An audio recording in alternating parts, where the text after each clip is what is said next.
You must have driven up and down that road hundreds of times. It's the A4 going through Chiswick. There's its church, then there's Hogarth's house. Stop next time at Chiswick in Middlesex.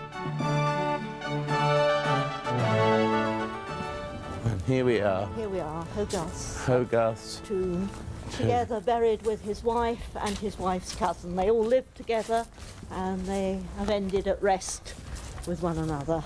Right. Well, you're saying your dog looks just like one of the dogs That's what here? we was just having a look at, yeah. This is Is Andrea. anyone going to tell us off because we've got a dog here? Hello. No, not at all. I just said the dog is like Hogarth's pug. Yeah. So what are you doing here then? Just having a look? Just spotted it. Never been here Here before. I've lived before? here for 8 years in this area, and I've just found the Dove, that Yes. little pub down on the river, which is absolutely beautiful. And this fantastic place.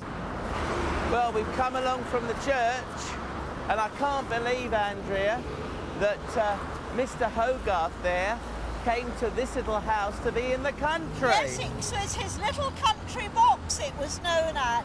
I should think that as we've seen his tomb, he's rattling around in there, dreading the noise that we now have in the 20th century.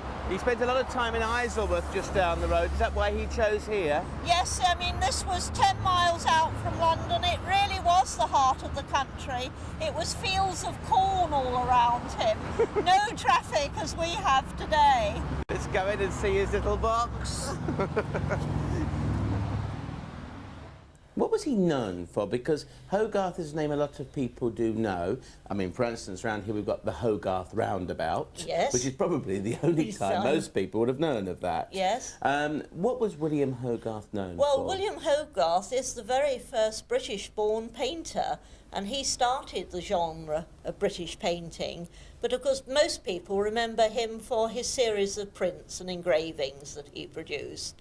And this enabled him to make money, and then he could paint, because painting didn't bring him a lot of money.